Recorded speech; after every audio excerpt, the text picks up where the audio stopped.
Spread out your components on a soft rug, you absolute amateur.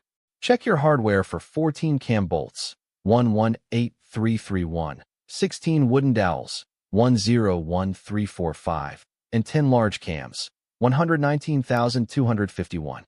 The manual says not to sit on it because it's a delicate nightstand, not a bench for your oversized ego. If you lost a screw already, just give up now. Take the drawer front and drive 118,331 cam bolts into the outer holes until the collar is flush. Then, take the side panels and shove 101,345 wooden dowels into the edge holes. Try to keep them straight. I know straight is a difficult concept for someone who thinks a hammer is a precision instrument. Line up the side panels with the cam bolts on the drawer front and press them together until there's no gap.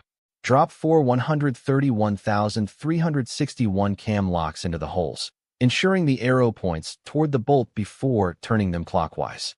If you put the cams in backwards, I'm not coming over to dig them out for you. Slide the drawer bottom into the grooves of the side panels, making sure it seats fully into the front slot. Position the back panel so the pre-drilled holes align with the edges of the sides. It's a simple sliding motion, yet I'm sure you'll find a way to make it look like a struggle for survival. Drive 145,718 plastic expansion pins through the back panel and into the side panels to lock the rear assembly. Once those are in, tighten the final 2 cams to ensure the whole box doesn't collapse like your DIY dreams. If the drawer is wobbly now, it's because you lack the basic strength of a toddler. Screw the 10102056 drawer runners onto the bottom edges using 146,114 screws, ensuring the wheels face the back. Finish by attaching the 10095978 knob using the 106603 bolt through the front. If you put the knob on the inside of the drawer, please sell your tools and go back to finger painting. Take the 2 main side frames and attach the cabinet runners, CL and CR, using 146,114 screws per side. Make sure the wheels are at the front opening where the drawer will enter. If you mount these upside down, the drawer won't open, and you'll be staring at a very expensive, useless wooden box.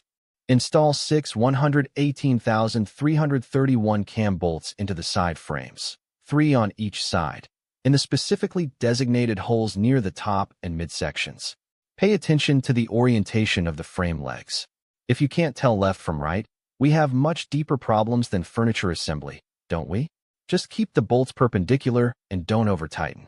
Grab the 4 cross rails and insert 8 101,345 wooden dowels into the ends as indicated. These dowels provide the shear strength that's currently missing from your character. Ensure they are seated deeply enough so the rails can actually meet the frames. If they're sticking out too far, the whole thing will look like a disaster. Attach the back panel to one of the side frames, sliding the dowels into their matching holes. Follow this immediately by attaching the cross rails. You need to keep everything square while you do this. It requires coordination, so try to stop shaking for 5 seconds while you align the pieces. Use your hands, not a sledgehammer. Insert 3119251/11925 cam locks into the holes on the rails and panel you just attached. Turn them until they bite and pull the frames together. If you hear a crack, you're pushing too hard. If it's loose, you're not trying. I shouldn't have to explain medium pressure to a grown adult, yet here we are. Lower the second side frame onto the assembled rails and back panel, aligning all the dowels and cam bolts simultaneously. This is the part where most amateurs drop the whole thing on their toes. Keep it steady, align the pins, and press firmly. If it doesn't fit, it's because you didn't listen to me 3 steps ago. Secure the second side frame by inserting and tightening the remaining 3 cam locks, 119,251. Ensure the frame is now rigid and doesn't lean like the Tower of Pisa. If it's wobbling, check the cams again. I'm losing my patience with your close enough attitude. This is furniture, not a pile of firewood. Push the 4112357/10053816 plastic feet into the bottom of the legs. Use a hammer if you must, but try to hit the plastic, not the wood. Once they're in, flip the entire frame over onto its feet. If you scratch your floor because you didn't use the rug, that's your own fault. Insert 4 101,345 wooden dowels into the top edge of the frame. These dowels are the only thing standing between this table being level and it looking like a funhouse attraction. Don't lose them, and don't break them. It's a hole and a peg. Even a golden retriever could figure this out with enough treats. Lay the top board face down on the rug and screw in the 4 final 118,331 cam bolts. Ensure they are perfectly vertical. If they're slanted, they won't line up with the holes in the frame, and you'll spend 20 minutes swearing at a piece of particle board. Save us both the headache and do it right. Carefully lift the top board and lower it onto the frame, guiding the cam bolts and dowels into their respective holes. It should seat flush with the side frames. If there is a gap, something is misaligned. Don't force it. Wood doesn't appreciate being bullied by a novice. Check your alignments and try again.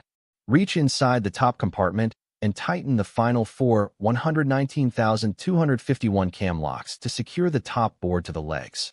Once these are locked, the structure should be solid. If you can still wiggle the top, you haven't turned the cams far enough. It's a quarter turn, not a marathon. Get it together.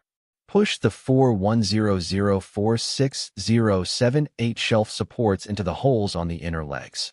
Make sure they are all at the same height unless you want a shelf that functions as a slide. It's basic spatial reasoning, which I realize is a lot to ask of you, but try your best anyway. Tilt the bottom shelf into place on the supports, then slide your drawer onto the runners until it clicks. Give it a test pull. If it works, congratulations, you've managed to avoid total failure. Now clean up your mess and try not to break it by putting something heavier than a lamp on it. We're done.